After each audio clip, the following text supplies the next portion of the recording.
Hey guys, so this is a fun little pattern that actually comes out of an old Vulcan Tech blog from many, many years ago, back when I was first starting to spin doubles. There's actually a trick that Ima Kokode from France is doing in that particular tech blog.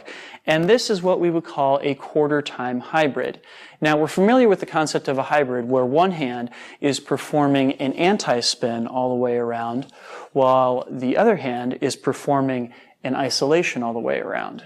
And of course, if we take those two hands, put them together, we get these kind of cool crisscross hybrids that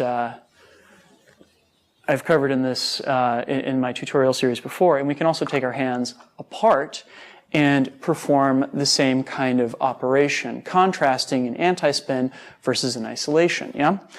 So the difference here is that rather than having hands together or hands apart, we're instead going to have our hands a quarter of the circle apart, which very, very much changes the overall appearance of the pattern.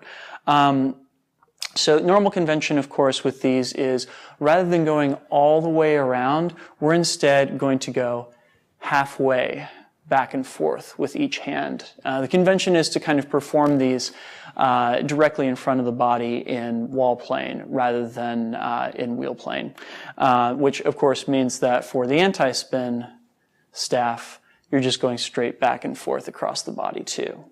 So if you wanted to, you could just get in some practice with your hands together, going anti-spin versus isolation up, anti-spin versus isolation down. You get that nice kind of parallel effect out of it. Or you start in the quarter position and you think, okay, my right hand is going to go anti-spin. So it's going from that far left, that far right quadrant with your staff horizontal, and it's anti-spinning to the point where your thumb end is pointing straight up towards the ceiling, and then your left hand is going to isolate from the position with the thumb pointed straight at the ceiling at the bottom most to over on the left with your thumb still pointed in towards the center, right? From here, we're going to have that right hand staff anti-spin back down to where it started so that you have your right hand thumb end pointed inward towards the center of your body, and your left hand is going to continue isolating up until it's at the high point directly above your head, right? At this point, we're back in a nice little right angle, so we're going to bring it back down.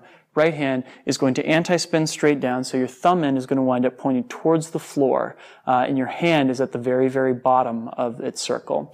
Your left hand is going to isolate back around to the leftmost side with the thumb end still pointed in, and then we're going to finish it up by having the right hand anti-spinning back to its original position with that right hand thumb end pointed inward towards the center of your body, and the left hand is going to isolate down around to get the pinky end pointed down towards the ground, the thumb end pointed up at the bottommost point of your body, right?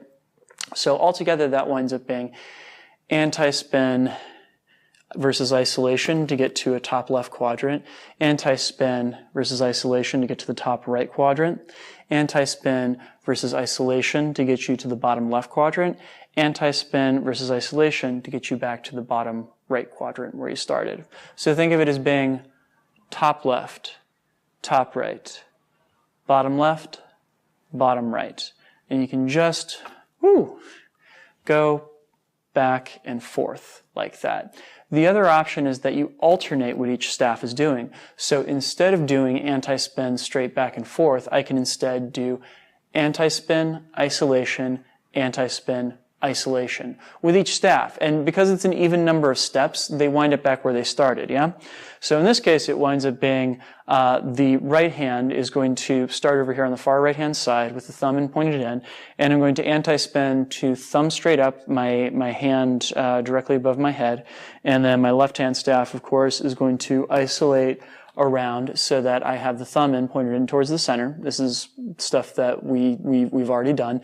But now I'm going to shift it up so that my right hand staff is going to isolate back down and around to the rightmost point in this circle so that my right thumb end is pointed out away from me even with my right shoulder, still in wall plane, of course.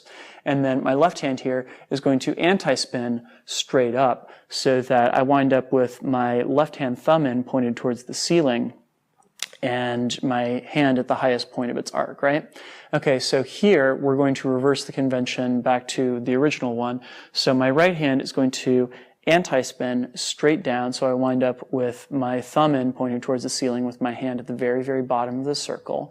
And my left hand is going to isolate back around to the left-hand side of my body with the thumb end pointed off to the far left. And I'm going to finish it up by having my right hand staff isolate around to return to where it started with my thumb end pointed in and my right hand over on the right-hand side of my body.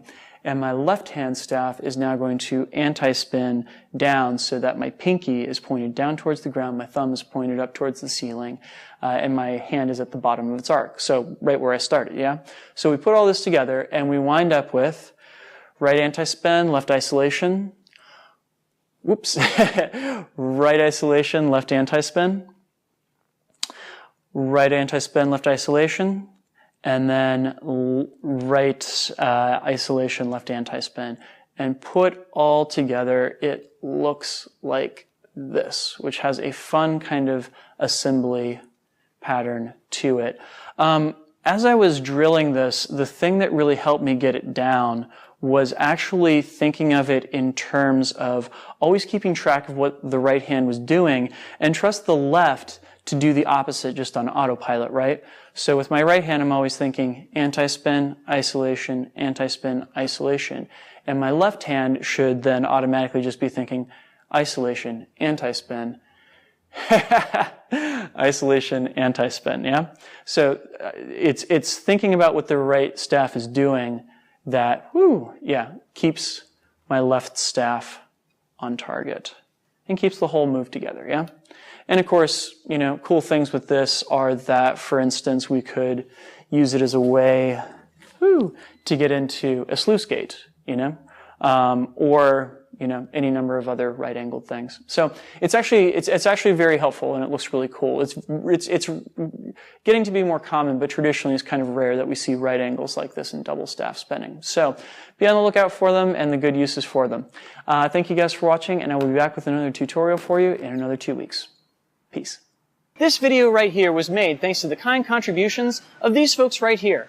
They found me at patreon.com/DrexFactorPoi and signed up to make a contribution every month. By doing so, they got access to a whole bunch of extra footage from the videos that I put out every month, plus which, a number of really awesome rewards. If you or anybody that you know has learned something from one of the videos that I've put out, please consider going to patreon.com/DrexFactorPoi and signing up to be a supporter. Thank you.